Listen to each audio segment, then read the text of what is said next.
Vítejte u 6. dílu ze série zaměřené na extázi, v které zabrousím do bezpečného užívání. Tak jako již obvykle se můžete podívat na zdroje, z kterých jsem čerpal v popisku pod videem, a nyní se už přesuňme k bezpečnému užívání.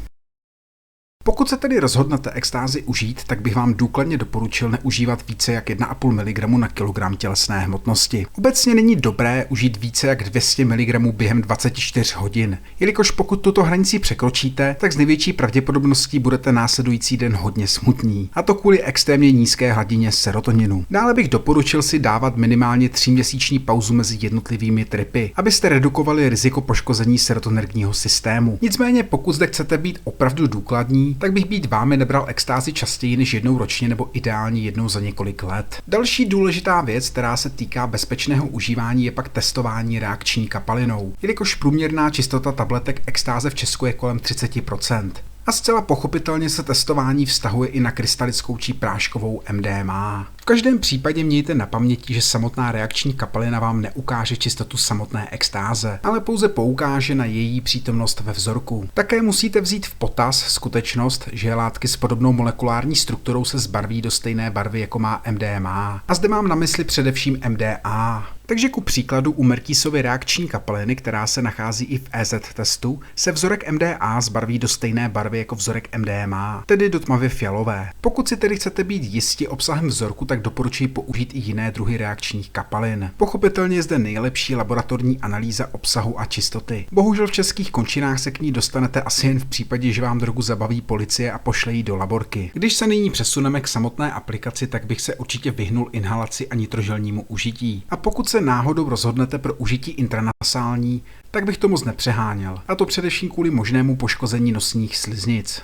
Takže podtrženo a sečteno, jednoznačně nejlepší a nejbezpečnější je zde orální užití. V průběhu samotné intoxikace je pak nutné dodržovat adekvátní pitný režim, který činí 0,3 litru tekutin na hodinu. A pokud hodláte na Ečku protancovat celou noc, tak určitě mějte na paměti, že je vhodné si dát čas od času pauzu v chladnějším prostředí s čistým vzduchem, tak abyste předešli vyčerpání nebo přehrátí organismu.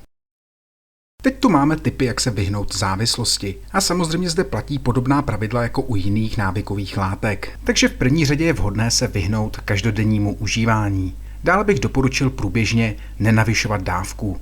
No a byť se zde budu znovu opakovat, tak to řeknu ještě jednou. Rozhodně nekombinujte extázi s dalšími psychotropními či návykovými látkami. No a pokud jste již pravidelnými uživateli, tak bych důrazně doporučil na nějakou tu dobu MDMA vysadit. Jelikož takto snížíte jak riziko vzniku závažné serotonerní neurotoxicity, tak i pravděpodobnost vzniku tolerance a psychické závislosti.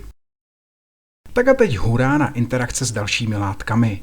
Takže v případě, že zkombinujete extázi s alkoholem, tak se může dostavit buď potlačení sedativních účinků alkoholu, nebo naopak potlačení stimulačních účinků extáze. Dále pak u této kombinace dochází i k redukci kognitivních schopností a k navýšení návykového potenciálu obou dvou látek. Somatické účinky této kombinace pak zahrnují zhoršení koordinace a motoriky, nevolnost, zvracení a zvýšenou zátěž kardiovaskulární soustavy, která může vyústit v tachykardii, palpitace, vazokonstrikci a hypertenzi.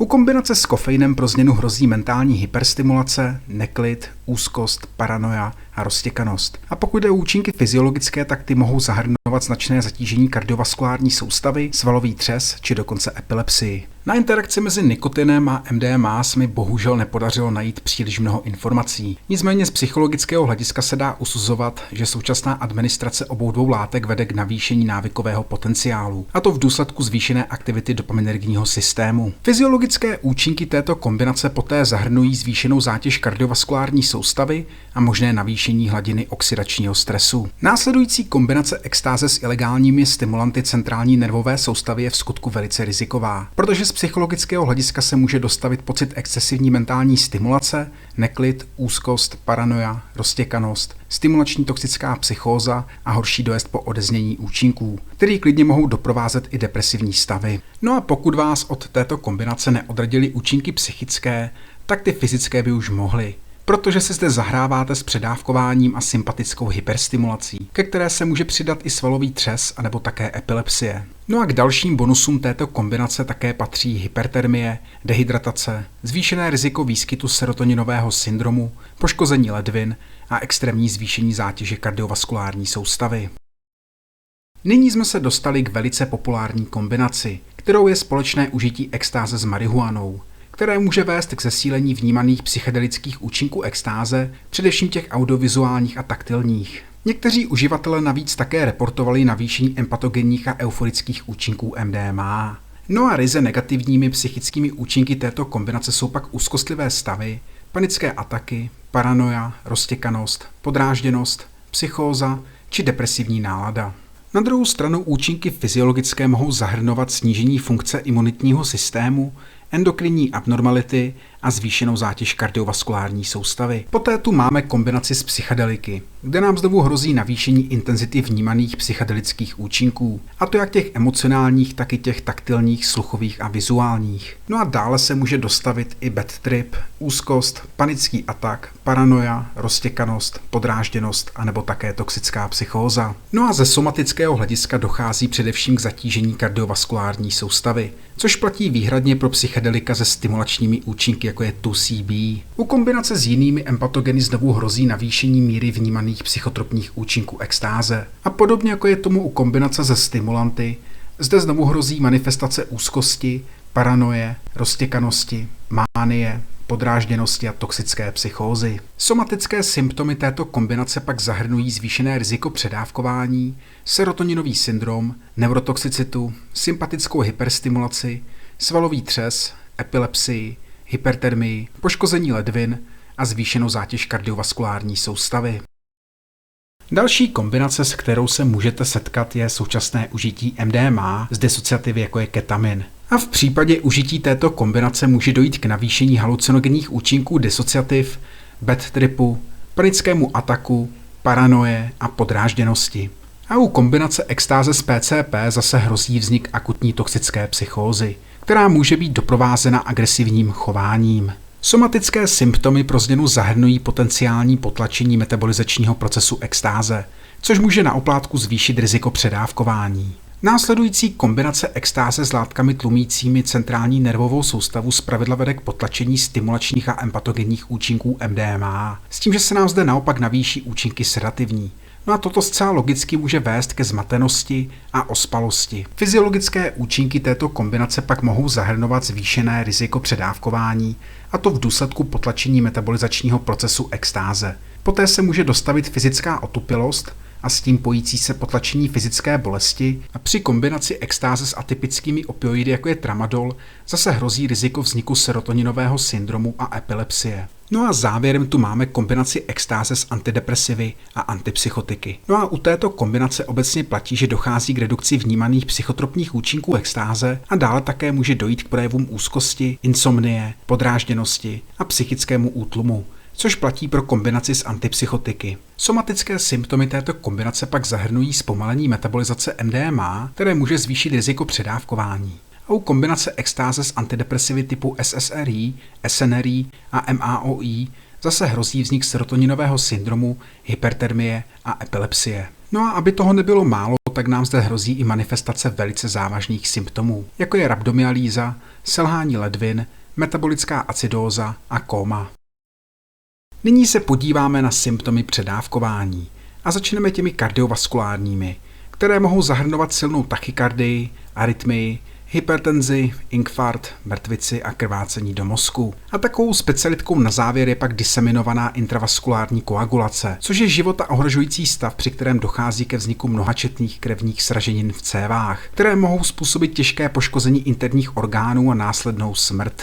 Poté tu máme symptomy, které se týkají centrální nervové soustavy. A v tomto případě se může dostavit úzkost, neklid, paranoia, agitace, agresivní chování, zmatenost, hyperstimulace, stimulační psychóza, epilepsie, hyperreflexie, delirium, halucinace, serotoninový syndrom, ztráta vědomí a koma. No a chuťovkou na závěr je pak možný vznik retrográdní a anterográdní amnézie. Přičemž retrográdní amnézie se projevuje neschopností si vybavit poznatky z nedávné doby. A naproti tomu u anterográdní amnézie dochází k neschopnosti si vštípit do paměti jakékoliv nové informace nebo zážitky. Další kategorií symptomů předávkování tvoří ty, jež narušují funkci muskuloskeletální soustavy. A do této kategorie symptomů patří hypertonie, tedy excesivní napětí svalstva, a poté rhabdomyalýza, která vede k rozpadu svalových vláken. Předávkování extází může také negativně ovlivnit i funkci respirační soustavy, kde hrozí riziko vzniku syndromu akutní dechové tísně, který se vyznačuje rychlým nástupem rozsáhlého zánětu plic, který zpravidla vede k dušnosti a dechové tachypnoe, tedy zrychlené dechové frekvenci. No a nakonec tu máme ostatní symptomy předávkování, které mohou zahrnovat nevolnost, zvracení, hyponatrémii, akutní renální selhání, otok mozku, hypertermii, hyperpyrexii, hypotermii a nepřiměřenou sekreci antidiuretického hormonu. Teď se letem světem podíváme na první pomoc při předávkování. Takže v první řadě je důležité zavolat záchranku. Poté je nutné zajistit dostatečnou hydrataci. S tím, že ale musíte brát ohled na riziko vzniku vodní toxicity. Proto je důležité nedávat dotyčné osobě více jak 0,3 litru tekutin za hodinu. Dále je nutné snížit tělesnou teplotu. No a zde obvykle stačí dostat dotyčnou osobu na čerstvý vzduch a zbavit jí nadměrných vrstev oblečení. Nicméně v případě, že dojde k výskytu závažné hypertermie, tak je nutné dotyčného schladit studeným obkladem. A pokud náhodou dojde k projevům epileptických záchvatů, tak je nutné odstranit nebezpečné předměty v okolí a otočit osobu na bok. No a pokud je dotyčná osoba při vědomí, tak je důležité zajistit psychickou podporu do příjezdu záchranné služby. Takže ve chvíli, kdy se dostane předávkovaná osoba do nemocnice, tak se zpravidla provádí několik screeningových testů. Pochopitelně však zde záleží na stavu dotyčné osoby a pokud je předávkování závažné, tak nastupuje okamžitá léčba. Nicméně pokud jde o samotný screening, tak lékaři v první řadě kontrolují hladinu cukru v krvi. Poté se kontroluje i hladina elektrolytů v krvi. A to, aby se případně vyloučily jakékoliv abnormality elektrolytů, jako je ku příkladu hyperkalémie. Následně se provádí i rozbor moči. A to jednak kvůli kontrole obsahu dalších psychotropních látek v těle a dále také kvůli případnému výskytu myoglobinu v moči, který může poukazovat na přítomnost rhabdomyalýzy. No a vzhledem k tomu, že extáze dává pořádně zabrat jak játrům, tak i srdci, obzvláště v případě předávkování, tak se běžně provádí biochemické vyšetření funkce jater a EKG srdce. V neposlední řadě lékaři také kontrolují stav mozku, a to s využitím CT skenu. Tímto jsme se dostali k samotné léčbě předávkování. Takže tedy v případě výskytu akutního selhání ledvin je nutné provést okamžitou dialýzu. Pokud dojde k projevům hyponatrémie, která je způsobená nízkou hladinou sodíku v krvi, tak se běžně nasazuje fyziologický roztok, který obsahuje vodu a chlorid sodný, který zajistí doplnění správného poměru elektrolytů. Se zmíněnou hyponatrémií se pojí i možné problémy s dýcháním, které lze vyřešit provedením endotracheální intubace, což je lékařský zákrok, při kterém se zavede tracheální rourka do průdušnice, tak aby se zajistila průchodnost dýchacích cest. Na potlačení negativních psychických symptomů se podávají benzodiazepiny, jako je lorazepam, a stejnou kategorii léku lze použít i na potlačení epileptických křečí, svalových konvulzí a negativních kardiovaskulárních symptomů, jako je tachykardie a hypertenze. No a pokud jde o léčbu hypertermie, tak zde se zpravidla používá vnější chlazení, včetně vlažného obkladu či ventilátoru. Závěrem zde doplním, že nasazení antipyretik jako paracetamol se nedoporučuje, jelikož může zatížit už tak dost zatížená játra a navíc je pro játra samotná ve vyšších dávkách toxický. Tímto jsme se úspěšně dostali na konec 6. dílu ze série zaměřené na extázi. A v příštím, tentokrát už závěrečném díle této série, vám představím 5 zajímavostí o této droze.